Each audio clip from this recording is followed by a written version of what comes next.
Hello guys, welcome back to the channel. और अभी तक की जो वीडियोस में हम कर रहे हैं, रीसेंट की वीडियोस में, उसमें मैं सॉफ्टवेयर प्रोजेक्ट मैनेजमेंट पे ज़्यादा अपना फोकस कर रही हूँ। बिकॉज सॉफ्टवेयर प्रोजेक्ट मैनेजमेंट का जो पेपर है वो सबसे पहले है हमारा। दैट इज़ ऑन 13th, मतलब एक हफ्ता है हमारे पास। नेक्स्ट सैटरडे पेपर है। तो हमने यूनिट 1 कवर कर ली थी पिछली वीडियोस में, और यूनिट 2 का इतना पार्ट हमने कवर कर लिया जिसमें आपको जो ये मॉडल्स हैं वो मेरे को आपको शॉर्ट्स में दिख जाएंगे यूट्यूब की, तो आप वहाँ से चेकआउट कर सकते हो। तो आज की वीडियो में हम ये देखेंगे risk planning and activity planning के बारे में, ठीक है। और मे बी मैं इस वाले पोर्शन को नेक्स्ट वीडियो में कवर कर दूँगी।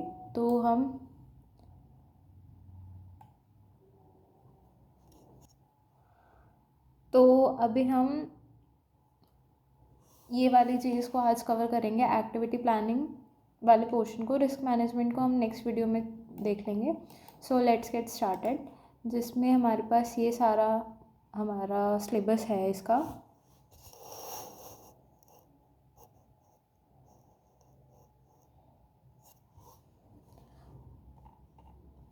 सबसे पहले हमारे पास आता है ऑब्जेक्टिव्स ऑफ एक्टिविटी प्लानिंग, ठीक है। ऑब्जेक्टिव्स क्या क्या होते हैं एक्टिविटी प्लानिंग के, और प्लानिंग एक्चुअल में एक्टिविटी प्लानिंग होता क्या है, सबसे पहले तो वो देख लेते हैं। अब ऐसा कुछ हम जब ऐसी प्लानिंग करते हैं जिसमें हम सारी एक्टिविटीज़, जितनी भी हमारी रिक्वायर्ड एक्टिविटीज़ हैं, हम उनको इंक्लूड करके चलते हैं। प्लस उसके बाद हम ऐसी एक सिस्टम एनालिसिस टीम को सिलेक्ट करते हैं, असाइन करते हैं मेंबर्स ऑफ टीम्स को, जो कि अप्रोप्रिएट है हमारे प्रोजेक्ट के लिए। हम एक टाइम एस्टिमेट करते हैं कि एक टास्क को या ईच टास्क को हमें कंप्लीट करने में कितना टाइम लगेगा। तो वो सारा हमारा एक्टिविटी प्लानिंग में आता है कि हम सारी एक्टिविटीज़ की हम प्लान करते हैं, ठीक है। तो सबसे पहला इसमें आता है फिजिबिलिटी असेसमेंट। फिजिबिलिटी असेसमेंट एक बहुत ज़्यादा, मतलब हमारा फर्स्ट स्टेज होती है, जिसमें आप ये चेक करते हो कि लाइक स्पेसिफिक टाइम कंस्ट्रेंट के अकॉर्डिंग हम कैसे अपने प्रोजेक्ट को ठीक से हम फुलफ़िल करेंगे, ठीक है। उसके बाद एक डिटेल्ड प्लान होता है जो कि हमें हेल्प करता है फोरकास्टिंग करने की प्रोजेक्ट में, as well as it progresses from one stage to other stages of activity. Next आता है हमारे पास allocation of resources. Allocation of resources जैसे कि नाम से समझ आ रहा है, और ये हमने प्रीवियस वीडियोस में बार बार ये चीज़ देखी है, जिसमें हम ये देखते हैं कि हम जितने भी रिसोर्सेज हमारे पास अवेलेबल हैं, हम उसको एलोकेट कैसे करेंगे, किस इंसान को एलोकेट करेंगे जो कि उसका अच्छे से प्रॉपरली यूज़ कर पाए, ठीक है। वो सारी चीज़ें आती हैं। उसके बाद आता है हमारे पास estimation of cost. Estimation of cost में हम टोटल एक्सपेंडिचर देखते हैं, और ये चीज़ें हमने ना कॉस्ट बेनिफिट एनालिसिस में या कॉस्ट शेड्यूलिंग में ये चीज़ें देखी थी। जो प्रीवियस वीडियो अगर आप देख के आओगे तो आपको ये सारी चीज़ समझ आएगी कि एस्टिमेशन ऑफ कॉस्ट क्या होता है। तो उसमें वहाँ पे कम्युनिकेशन के थ्रू हम पूरी टीम के साथ कम्युनिकेट करते हैं कि हमें एक्चुअल में जो भी हमारे पास अवेलेबल रिसोर्सेज हैं और उनके ऑल्टरनेटिव्स हैं, उसमें से हम किसको बेटर यूज़ करें, सो दैट कि हमारा कॉस्ट एक तो मिनिमाइज हो सके और हम एफिशिएंटली अपनी कॉस्ट में हम मैक्सिमम से मैक्सिमम बेनिफिट और प्रॉफिट्स को अचीव कर पाएँ। फिर आता है मोटिवेशन। अब मोटिवेशन ये होता है कि हमारे पास जितना भी स्टाफ डेवलपमेंट प्रोसेस में इन्वॉल्व है, हम उसको मोटिवेटेड रखें, ठीक है, जिससे वो अपना जो टारगेट है उसको अचीव कर पाए विदाउट एनी डिले। उसके बाद आता है targets provided to the staff are monitored and personal encouragement must be given to individual staff. मतलब आपके जितने भी टारगेट्स हैं जो हमने स्टाफ को प्रोवाइड करा है, उसको प्रॉपर मॉनिटरिंग हो, मतलब जो भी उसके ऊपर, जैसे प्रोजेक्ट मैनेजर है तो वो प्रॉपर मॉनिटरिंग करे उसकी। प्लस पर्सनल एनकरेजमेंट भी इंडिविजुअल स्टाफ को प्रोवाइड करता रहे time to time. Activity planning जो होती है हमारी, वो एक तो मिनिमम टाइम में प्रोजेक्ट को कम करने में, कंप्लीट करने में हेल्प करती है, प्लस एक नॉमिनल कॉस्ट के साथ, ठीक है। इसके बाद नेक्स्ट हम पढ़ते हैं प्रोजेक्ट स्केड्यूल। यहाँ पे लिखा है कि ये project schedule step wise planning क्या उसमें ही हमने कवर कर लिया है, ठीक है। उसमें वहाँ पे डायग्राम और डिस्क्रिप्शन भी आपको दिख जाएगा। नेक्स्ट आता है हमारे पास प्रोजेक्ट्स एंड एक्टिविटीज़। अब प्रोजेक्ट एंड एक्टिविटीज़ होता क्या है, इनके बीच में हम डिफरेंस काइंड ऑफ देखते हैं। तो अब इसमें यह डिफरेंस भी नहीं, इनके बीच में हम रिलेशन देखते हैं कि एक्चुअल में चीज़ होती क्या है। तो यहाँ पे लिखा हुआ है कि जितना भी हमारा प्रोजेक्ट है हम उसको छोटी छोटी एक्टिविटीज़ में ब्रेक डाउन करेंगे। ठीक है, activities a small and manageable unit of work that contributes to completing overall project. मतलब एक प्रोजेक्ट काफ़ी सारी एक्टिविटीज़ से बना होता है। Projects are made up of inter related activities, कुछ ऐसी एक्टिविटीज़ जो कि आपस में इंटर रिलेटेड होंगी। मतलब मान लो मैंने किसी को बोला कि आप यूआई डिज़ाइन कर दो, और मेरे को फिर उसको front end back and in सारी चीज़ों को मैंने छोटा छोटा एक्टिविटी में डिवाइड कर दिया, जिसको ओवरऑल मैं पूरा एक प्रोजेक्ट बोलूँगी। तो ये सारी चीज़ इंटर रिलेटेड एक्टिविटीज़ से ही हमारा एक प्रोजेक्ट बना होगा। Project start depends upon the activity readiness. मतलब जैसे ही हमारी कोई भी एक्टिविटी रेडी होगी तो हम ये बोल सकते हैं कि अब हमारा प्रोजेक्ट बिगिन हो गया है। ठीक है, for example building a house, once a land is ready foundation work can start. मतलब जैसे कि अगर हम घर बनाना चाह रहे हैं, तो अगर हमारा लैंड रेडी है तो मैं बोल सकती हूँ कि काम हम स्टार्ट कर सकते हैं। ठीक है, ऐसे ही फिर नेक्स्ट आता है हमारे पास completion. Project completion is equals to all activities are finished. मतलब जैसे ही सारी एक्टिविटीज़ फिनिश हो जाएंगी तो हम बोल देंगे कि हमारा प्रोजेक्ट अब कंप्लीट हो गया है। Activities must have clear and start and and points. मतलब एक्टिविटीज़ का एक प्रॉपर एक स्टार्ट और एंड पॉइंट होना चाहिए कि हम वहाँ पे क्या बोलते हैं, मतलब यहाँ पे एक एक्टिविटी स्टार्ट हुई है तो उसके बाद दूसरी एक्टिविटी अब स्टार्ट होएगी जब पहली वाली हमारी ख़त्म हो जाएगी। ठीक है, उसके बाद हमारे पास रहता है डिलीवरेबल्स। मतलब डिलीवरेबल्स का क्या मतलब होता है कि आपको आउटपुट अपना दिखाना है कि हमारे पास आउटपुट एक्चुअल में है क्या। तो एक कंप्लीशन ऑफ एक्टिविटीज़ के साथ हम बोल सकते हैं कि हमें एक टैंजिबल डिलीवरेबल एक प्रोड्यूस करेगा। और टैंजिबल का मतलब होता है कि जिसको आप फिजिकली टच कर सको। ठीक है, या फिर मैं बोलूँ कि उसको विजिबली और मेजरेबल आउटपुट हो हमारे पास, ऐसा टैंजिबल बोला जाता है उसको। फिर नेक्स्ट आता है रिसोर्स रिक्वायरमेंट्स। रिसोर्स रिक्वायरमेंट्स में हम ये बताते हैं कि हमारे पास एक्चुअल में कितने रिसोर्सेज रिक्वायर्ड हैं, जिसमें मैन पावर, मशीन, मनी, ये सारी चीज़ें आएंगी आपकी। Activity duration must be predictable. इसका मतलब है कि ऐसा नहीं कि कोई भी एक्टिविटी चली जा रही है तो उसकी हमें प्रिडिक्टेबल ड्यूरेशन लगता है। फॉर एग्जांपल मैं कोई भी एक्टिविटी ऑफ प्रोजेक्ट स्टार्ट कर रही हूँ जिसमें मैं बोल रही हूँ कि इसमें मेरे को 1 वीक का टाइम लगेगा और 1 वीक में ही वो हो जानी चाहिए। ठीक है, मीन्स ऐसा ना हो कि आप बोल रहे हो कि 1 हफ्ते में हो जाएगा और काम हमने ले लिया 4 हफ्ते का, दैट्स 1 मंथ का हमने टाइम ले लिया। तो ऐसा नहीं होना चाहिए, जो भी रियलिस्टिक टाइम है हमें वो ही देना है उसमें। प्रेसिडेंस इक्विपमेंट्स, इसमें ये होता है कि ना जो एक्टिविटीज़, कुछ ऐसी एक्टिविटीज़ होती हैं जब तक दूसरी एक्टिविटीज़ ख़त्म ना हो तब तक हम उनको स्टार्ट नहीं कर सकते हैं। नेक्स्ट आता है हमारे पास आइडेंटिफाइंग एक्टिविटीज़। एक्टिविटीज़ कितनी टाइप्स की होती हैं, इसमें सबसे पहले हमारे पास आता है एक्टिविटी बेस्ड, प्रोडक्ट बेस्ड और हाइब्रिड। हाइब्रिड होता है कॉम्बिनेशन दोनों चीज़ों का। तो सबसे पहले हम एक्टिविटी का देखते हैं कि एक्टिविटी बेस्ड अप्रोच क्या होता है। इस अप्रोच में हम लिस्ट ऑफ एक्टिविटीज़ बना लेते हैं जिसमें हम the project is expected to involve.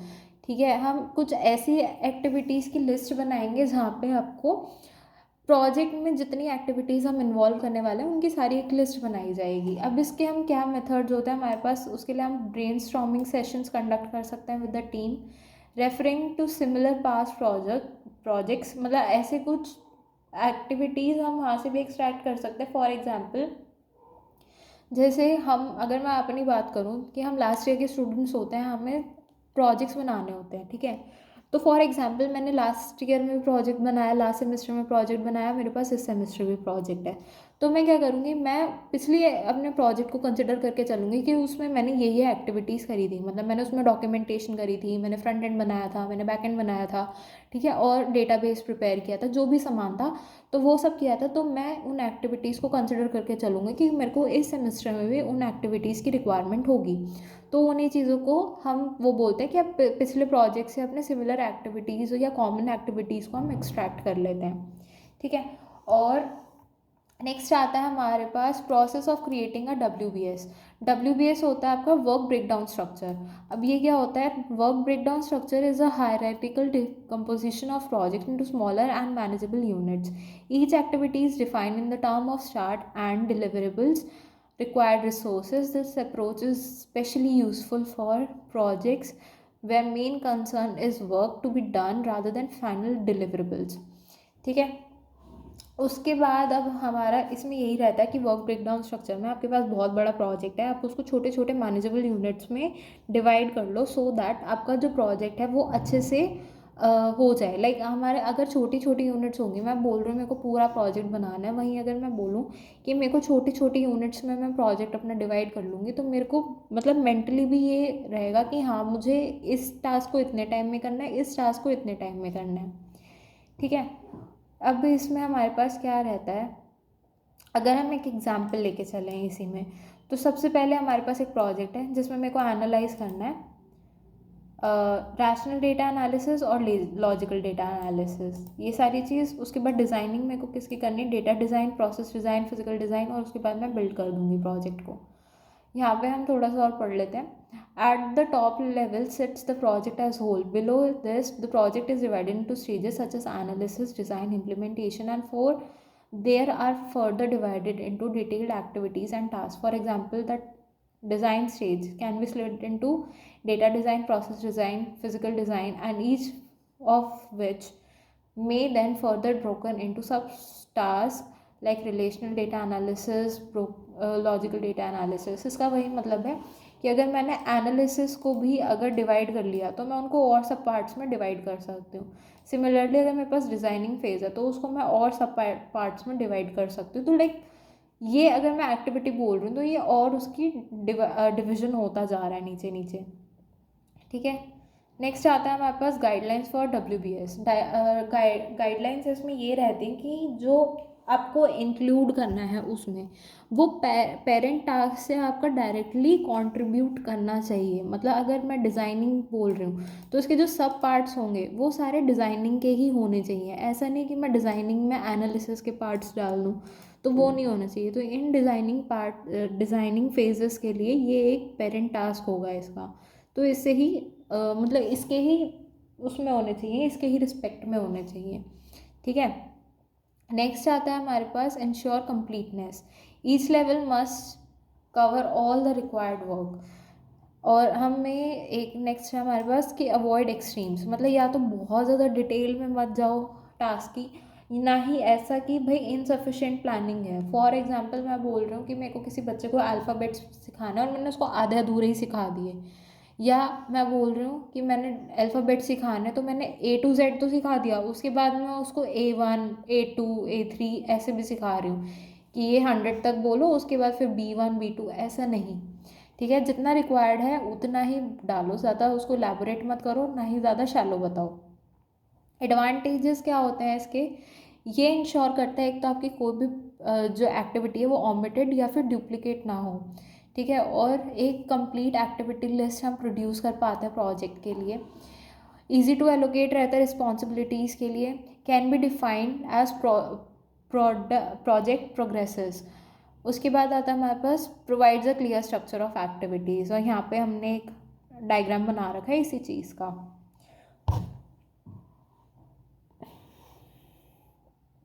अब नेक्स्ट है हमारे पास कि हमारे पास काफ़ी ज़्यादा लेवल्स, हमने यहाँ पे 5 लेवल्स में इसको डिवाइड कर रखा है.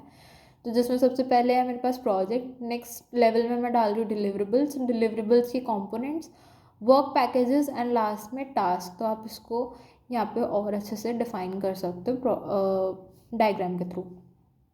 नेक्स्ट आती है हमारे पास एक्टिविटी अप्रोच के बाद product based approach. Product based approach में क्या होता है कि ये स्टार्ट तो होता है with end products or deliverables of the project and then works backward to identify the activities required to create them.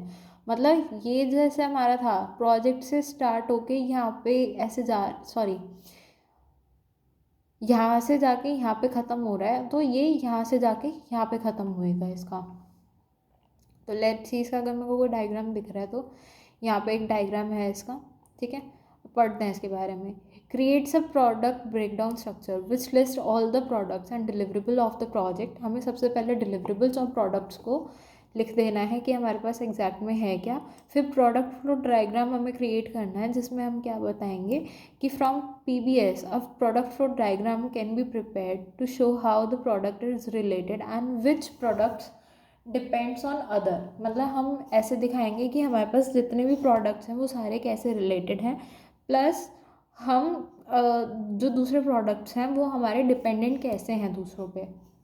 Once the structure is clear, the activity required to generate each product is derived। जैसे ही हमारा product structure clear हो जाता है वैसे ही हमारे पास क्या हो जाते हैं, एक्टिविटीज़ जितनी चाहिए होती हैं एक प्रोडक्ट को जनरेट करने के लिए वो हम डिराइव कर लेते हैं। अब इसका एग्जांपल दे रखा है, प्रोडक्ट्स है हमारे पास रिक्वायरमेंट डॉक्यूमेंट, डिज़ाइन डॉक्यूमेंट और यूज़र मैनुअल, टेस्ट रिपोर्ट और कोड, ये सारे प्रोडक्ट्स हैं। एक्टिविटीज़ क्या होगी, राइटिंग डॉक्यूमेंट मतलब राइटिंग रिक्वायरमेंट्स ये इसके रिस्पेक्ट में हो गया, कोडिंग मॉड्यूल्स हो गए कोड के रिस्पेक्ट में, टेस्टिंग प्रिपेयरिंग मैनुअल्स ये इसके रिस्पेक्ट में हो गई। अब एडवांटेज क्या रहेगा, ensure no product is missed, to visualise the product output, specially useful where final deliverables are the main focus. फिर आता है हमारा हाइब्रिड, जो कि दोनों का एक कॉम्बाइंड चीज़ है, WBS और PBS दोनों को हम कंबाइन करके चल रहे हैं, जिसमें हम दोनों की स्ट्रेंथ्स को लेके चल रहे हैं, एक्टिविटी बेस की भी और प्रोडक्ट बेस की भी। ठीक है, मतलब दोनों के एडवांटेजेस आ जाएंगी इसमें।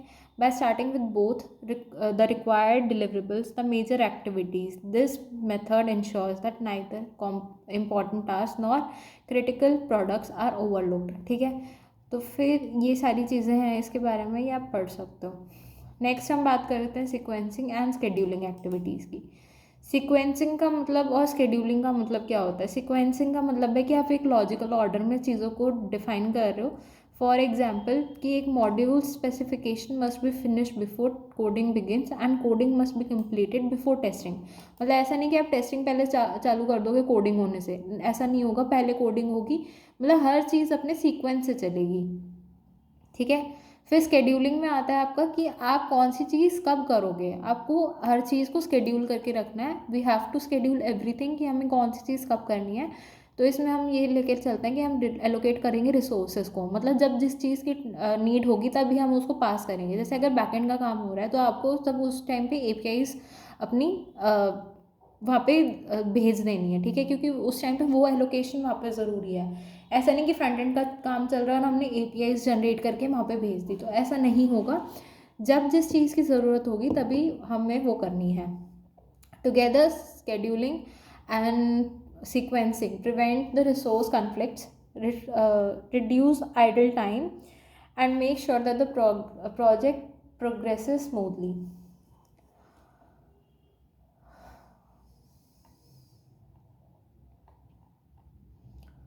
यहाँ पे पूरा इसके बारे में और अच्छे से एग्जाम्पल दे रखा है हमें। इसमें एक चीज़ और है कि ना, ये जो बार चार्ट्स होते हैं is one of the simplest way to present this plan and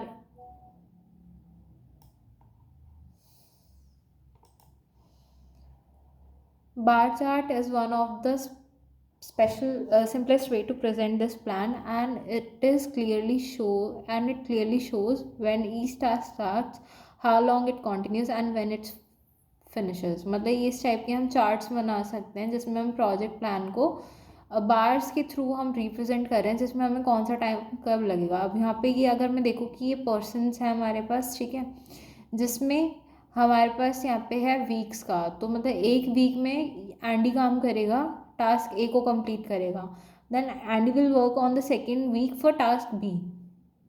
I hope ये क्लियर होगा।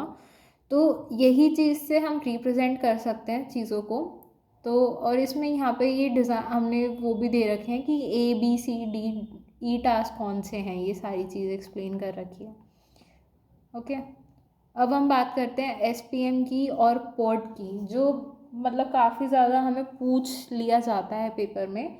सो these are very important from exam point of view. So let's see, जब हमारे पास बहुत ज़्यादा लार्जर और कॉम्प्लेक्स मॉडल्स होते हैं तो network planning models are use instead of simple bar charts. ठीक है, तब हम नेटवर्किंग मॉडल्स का यूज़ करते हैं जिसमें हमारे पास दो चीज़ें आती हैं, एक तो CPM एंड PERT। तो CPM stands for critical path method, जो कि हमारा डेवलप हुआ था 1950s में। CPM focuses on identifying the critical path. ठीक है, क्रिटिकल पाथ आपका एक तरह से बोल सकते हैं कि longest sequence of dependent activities होता है, जिसको हम मिनिमम प्रोजेक्ट कंप्लीशन टाइम में डिटरमाइन करते हैं। और जितने भी इसमें डिले होते हैं वो डायरेक्टली हमारा इम्पैक्ट करता है प्रोजेक्ट को, क्योंकि ये सबसे ज़्यादा लॉन्गेस्ट सीक्वेंस एक्टिविटी होती है जिसमें सबसे ज़्यादा टाइम लगता है, तो उसको हम क्रिटिकल पाथ मेथड कंसिडर करते हैं। क्रिटिकल पाथ उसी चीज़ को बोला जाता है जिसमें बहुत ज़्यादा टाइम लगता है। ऑन दी अदर हैंड हमारा जो PERT है वो कब हुआ था, वो भी सेम ईयर में डेवलप हुआ था, 1950s में डेवलप हुआ था। PERT is more suited for research development projects where activity durations are uncertain। ठीक है, it uses probabilistic time estimates, जिसमें optimistic, pessimistic and most likely time का यूज़ होता है instead of fixed durations। इसमें फिक्स ड्यूरेशंस नहीं होती, ये 3 टाइप के टाइम्स होते हैं हमारे। अब उसके बाद हम देखते हैं नेटवर्क मॉडल हम बिल्ड कैसे करते हैं। उसके लिए हम नोड्स का यूज़ करते हैं विच आर सर्कल्स। लिंक्स हम प्रेजेंट करते हैं बाय एरोज, जिसमें इसमें ना जो नोड्स होती है हमारी वो एक्टिविटी स्टार्ट और फिनिश को रिप्रेजेंट करती हैं। वहीं पे अगर मैं बात करूँ एरोज़ की, तो वो एरोज़ इंटरकनेक्शन के बाद वो दिखाते कि ये एक मेरा फॉर एग्जांपल A टास्क हो गया, तो उसको हम एरो हेड से कनेक्ट कर देंगे थ्रू B टास्क, कि अगर मेरा A टास्क यहाँ पे कंप्लीट हुआ है तो B टास्क मेरा नेक्स्ट उसके बाद कंप्लीट हो जाएगा।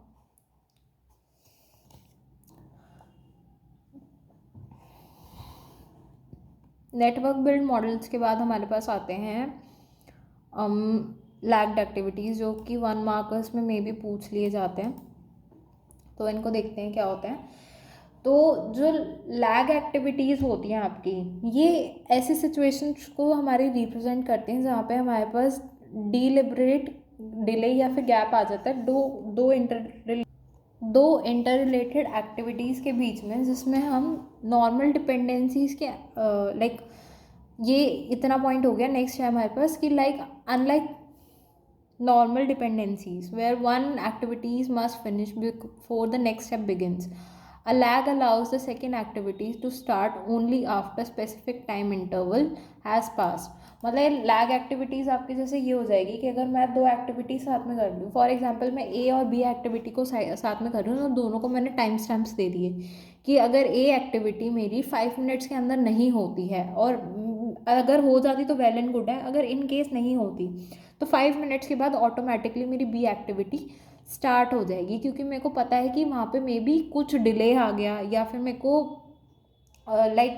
A एक्टिविटी में मेरे को पता था कि उसमें डिले आएगा ही, तो इसलिए कुछ ऐसा टाइप का। ठीक है, अब इसमें एग्जाम्पल देखते हैं। For testing a prototype is completed, documentation of amendments may begin only after 1 day delay. This delay is called lag between 2 activities.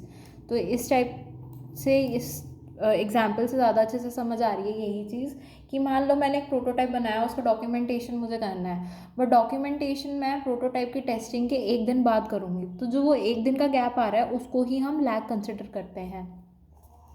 Lag activities are especially useful when tasks occur in parallel but not allowed to start exactly at the same time. Instead of combining such activities in a single task, the lag makes a sequence clearer and more realistic। ठीक है, और lag activities को जब हम represent करते हैं तो उसके लिए हम या तो लेडर टेक्निक या फिर हम पेयर ऑफ डमी एक्टिविटीज़ का यूज़ करते हैं। तो इस तरह से हम उसको वो करते हैं, रिप्रेजेंट करते हैं, जिसमें हमने ये नोट्स बना रखी हैं जिसमें हमने नंबर्स लिख रखे हैं। तो 1 day का जो ये डिले आ रहा है यहाँ पे टेस्ट प्रोटोटाइप और अमेंडमेंट की डॉक्यूमेंट के लिए, यहाँ पे आ रहा है हमारे पास 1 day का लैग आ रहा है, तो इस चीज़ को हम लैग बोलते हैं। यहाँ पे यही चीज़ हमारी वो कर रखी है। अब इसमें यहाँ पे documentation activity it helps 2 day duration before it is completed. यहाँ पे इस चीज़ के लिए यहाँ पे वो दे रखी है एक्सप्लेनेशन, और सारी चीज़ हमने एक्सप्लेन कर रखी है, और पेपर में भी आप अच्छे से एक्सप्लेन करके आ सकते हो कि नोड 1 किसको रिप्रेजेंट कर रहा है। यहाँ पे नोड 1 to 3 मतलब 1 से 3 जो ये जा रही है, ये चीज़ ये टेस्ट प्रोटोटाइप को मेरा डिनोट कर रहा है। वहीं पे अगर नोड 2 से 4 की मैं बात करूँ तो ये मेरा डॉक्यूमेंट अमेंडमेंट्स को रिप्रेजेंट कर रहा है। ठीक है। Dash lines, the dash dummy lines and one day label represent the time lag, must pass documentation can begin, and two day label जो है वो हमारा एक्चुअल ड्यूरेशन को शो कर रहा है, जो कि हमारा डॉक्यूमेंटेशन में लगेगा। मतलब 2 डेज़ का टाइम मेरे को डॉक्यूमेंटेशन के लिए लगेगा, ठीक है, और ये हमारा लैग को शो कर रहा है 1 डे का। उसके बाद आते हैं एडिंग टाइम डायमेंशंस। अब टाइम डायमेंशंस हमारा क्या होता है, once logical network model of the project has been created showing the activities and their inter relationship, the next step is to include a time factor. अब सारी चीज़ होने के बाद हम टाइम फैक्टर को इंक्लूड करते हैं। अब इस प्रोसेस को हम टाइम डायमेंशन भी बोलते हैं, जिसमें हम ये डिसाइड करते हैं कि ईच टाइम को कितना टाइम लगेगा कंप्लीट होने के लिए, ठीक है। तो इसमें हम क्रिटिकल पाथ मेथड यहाँ पे बहुत ज़्यादा की रोल प्ले करता है। अब इसके 2 मेन ऑब्जेक्टिव्स होते हैं, जिसमें फर्स्ट रहता है हमारे पास, first to ensure that the project is completed as soon as possible, ठीक है। सेकेंड रहता है to identify those activities where delay would directly affect the overall project completion date and और the start dates of the latter activities. ये सारी चीज़ हो गई। इसके बाद हमारे पास आता है to achieve this the method requires that every activity in the network has the estimated duration. वही बात की मतलब जो भी एक्टिविटीज़ हो रही हैं तो उसका एक एस्टिमेट हमारे पास ड्यूरेशन रहना ही चाहिए, ठीक है। तो ये सारी एक डायग्राम के थ्रू यहाँ पे टेबल बना रखी है, जिसमें एक्सप्लेन कर रखा है चीज़ों को कि लाइक टाइम डायमेंशन हम कैसे करते हैं। इसमें हमने सारी चीज़ को एक एक टास्क में डिवाइड कर रखा है, ए से लेकर एच तक टास्क है। यहाँ पे टोटल 8 टास्क हैं, जहाँ पे हमने सारी चीज़ का एक ड्यूरेशन रख रखा है कि मतलब किस चीज़ को कितना टाइम लगेगा, और यहाँ पे हमने प्रेसिडेंट्स डाल रखे हैं कि लाइक अगर कोडिंग और टेस्टिंग सॉफ्टवेयर से पहले हमारा ए का काम हो जाना चाहिए और इन दोनों में हमें बी काम चाहिए कि file take on right user manual, तो उससे पहले हमारा सॉफ्टवेयर डिज़ाइन हो जाना चाहिए, ठीक है। तो इनके प्रेसिडेंट्स आ गई यहाँ पे। अब हम देखते हैं फॉरवर्ड पास और बैकवर्ड पास। नेक्स्ट होगा बैकवर्ड पास, यहीं पे ये रहा, ठीक है। तो सबसे पहले हम फॉरवर्ड पास को देखते हैं। फॉरवर्ड पास क्या होता है? फॉरवर्ड पास आपका अर्लीस्ट टाइम होता है। फॉर एग्जाम्पल जितनी भी फर्स्ट एक्टिविटी है, जो भी फर्स्ट एक्टिविटी है वो टाइम 0 से स्टार्ट होगी, ठीक है। तो अर्लीस्ट स्टार्ट क्या होगा? Maximum of the earliest finish time of all the predecessors, मतलब जो आपके जितने भी प्रेडिसेसर्स हैं उससे पहले जितनी भी एक्टिविटीज़ होनी है हमारी। फॉर एग्जांपल यहाँ पे ये प्रेसिडेंट्स हैं हमारे, जिसमें सारे प्रेडिसेसर्स हैं सारे हमारे। तो हमें इनकी यहाँ पे एक्टिविटी लिस्ट हमें दे रखी है। तो यही सारी चीज़ है कि हमारे देखो सीधी बात कि जितनी भी पहले जो भी पहली एक्टिविटी होगी ऑफ कोर्स वो सबसे पहले होगी, तो टाइम 0 पे स्टार्ट होगी वो, ठीक है। और उसका अर्लीस्ट टाइम क्या कितना होगा कि अर्लीस्ट स्टार्ट उतने कितने पहले करा और उसके बाद उसको ड्यूरेशन कितनी लगी, वो सारा फिनिश टाइम में आ जाएगा उसका। और जो प्रोसेस होता है वो लेफ़्ट टू राइट हमारा मूव करता है through out the network. At the end of the network the largest E F is earliest finish gives the minimum project completion time. तो यहाँ से हम प्रोजेक्ट का कंप्लीशन टाइम अपना कैलकुलेट कर सकते हैं। वहीं अगर हम देखें बैकवर्ड पास तो इट इज़ लेटेस्ट टाइम। तो लेटेस्ट टाइम के लिए क्या होता है? Start from the last activity. इसमें हम सबसे पहले लास्ट एक्टिविटी से स्टार्ट करेंगे। फॉरवर्ड पास में हम सबसे पहले फर्स्ट एक्टिविटी से स्टार्ट कर रहे थे। बैकवर्ड पास इसलिए कि पीछे से आप स्टार्ट कर रहे हो, ठीक है। For each activity we calculate the latest finish, जिसमें मिनिमम LS को हम काउंट करेंगे ऑफ द सक्सेसर एक्टिविटीज़। मतलब सक्सेसर मीन्स उससे पहले होने वाली जितनी एक्टिविटीज़ हैं तो हम उनका जो लेटेस्ट फिनिश है वो करेंगे। तो उसमें हम क्या करेंगे, इसमें हमको माइनस करना है LF माइनस ड्यूरेशन। तो हम इससे लेटेस्ट स्टार्ट को हम कैलकुलेट कर सकते हैं। यहाँ पे अपोजिट था, यहाँ पे हमें अर्लीस्ट स्टार्ट को और ड्यूरेशन को ऐड कर देना तो हमें अर्लीस्ट फिनिश मिल जाएगा। यहाँ पे यहाँ पे लेटेस्ट स्टार्ट को कैलकुलेट करने के लिए हम लेटेस्ट फिनिश से माइनस कर देंगे ड्यूरेशन में से। ये टर्म्स उल्टी हैं, वहाँ पे देख लेना। वहाँ पे हम फिनिश को कैलकुलेट कर रहे हैं और यहाँ पे हम स्टार्ट को कैलकुलेट कर रहे हैं, ठीक है। फिर नेक्स्ट आता है हमारे पास वर्क एक्टिविटीज़। ये पूरा एक एग्जाम्पल दे रखा है यहाँ पे हमारे पास। नेक्स्ट देखते हैं हम एक्टिविटी फ्लो। अब एक्टिविटी फ्लो क्या होता है, जब हमारी सारी एक्टिविटीज़ कंप्लीट हो जाती है, मतलब आपका earliest start, earliest finish, latest start, latest finish, जब सारी एक्टिविटीज़ कंप्यूट हो जाती हैं तो हम एक चीज़ कैलकुलेट करते हैं विच इज़ स्लैग, जिसमें हम, अगर मैं यहाँ पे दिखाऊँ, जितनी भी लेटेस्ट वाली चीज़ें हैं उनको हम अर्लीस्ट से माइनस कर रहे हैं। मतलब यहाँ पे लेटेस्ट स्टार्ट को हम माइनस कर रहे हैं अर्लीस्ट स्टार्ट से, यहाँ पे एल को हम माइनस कर रहे हैं ई से, तो हम उससे स्लैग को अपने कैलकुलेट कर लेंगे। अब स्लैग क्या कहता है, वो कहता है कि ना जितनी भी एक्टिविटीज़ हैं वो डिले,